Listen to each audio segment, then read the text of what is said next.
Olá, sejam bem-vindos ao canal Direito com Elas. Vou retomar um pouquinho do tema sobre o superendividamento e hoje eu quero falar com vocês das ações que podem ser derivadas da lei do superendividamento, que pode ser sim uma nova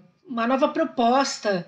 para juízes, promotores e advogados conversarem sobre esse tema. Então, dentro da lei 14.181 de 2021, nós percebemos que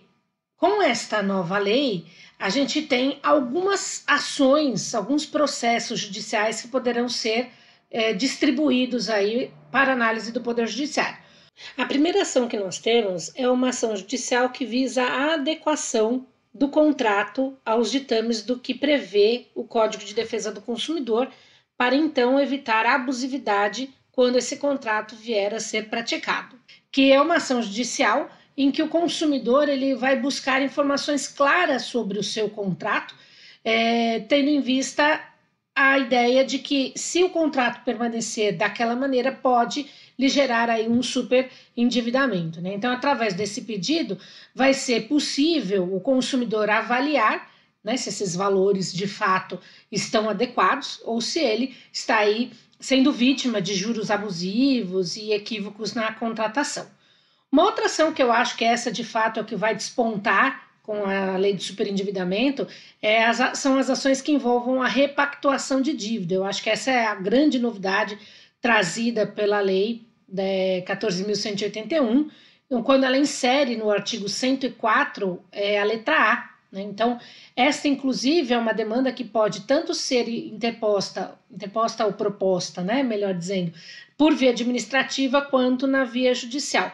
Então, tanto os órgãos públicos, que são integrantes do Sistema Nacional de Defesa do Consumidor, podem aí se organizar para fazer fases conciliatórias para tentativa de solucionar a vida desse consumidor, pessoa natural, superendividado, com várias empresas aí, ou vários fornecedores lhe cobrando alguma coisa, ou então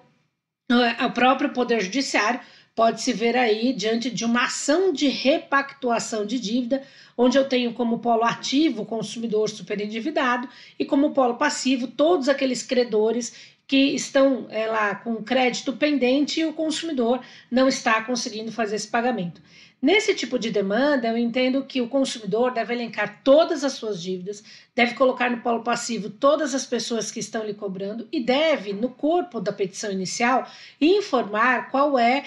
o seu plano de pagamento dessas dívidas. E aí eu acho que é fundamental a figura do advogado, né? Porque eu acho que esse pedido de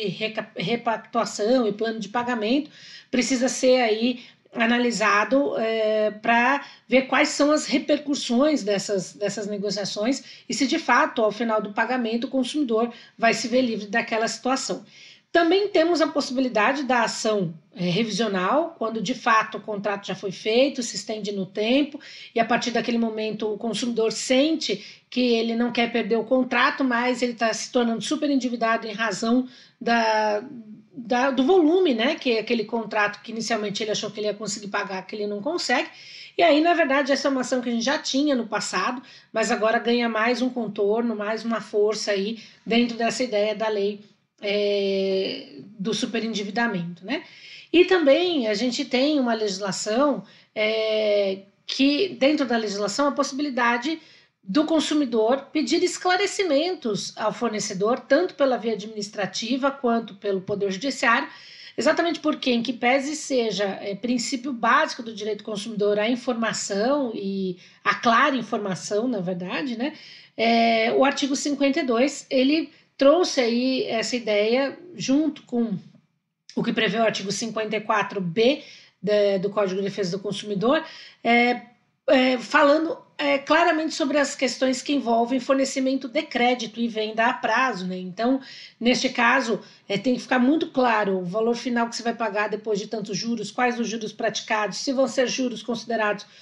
cobrados juros sobre juros, que eu acho que que é importante também, a taxa efetiva, né, e todos os consectários que venham aí ser feitos, né. Eu acho que tudo isso, a base de todas essas demandas, e eu dou um holofote aqui para a ação revisional de contratos e para a repactuação de dívidas, que eu acho que são as duas principais demandas judiciais que decorrem dessa legislação,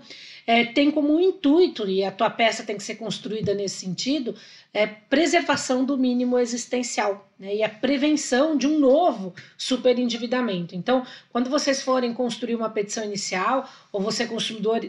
tentar entender quais são os seus direitos, olha aí também o artigo 54, letra D do Código de Defesa do Consumidor, para que fique claro como é que você deve esclarecer e dizer como é que você quer fazer esse pagamento, essa repactuação de dívidas e por que merece ser revistos alguns contratos, enfim, tá? Então, hoje essa é a minha dica aqui no canal Direito com Elas, voltando aí das férias de inverno de 2021 e tratando aí desse assunto que ainda vai nos render muitos vídeos aqui no nosso canal. Obrigada pela sua participação, até nosso próximo encontro, tchau, tchau!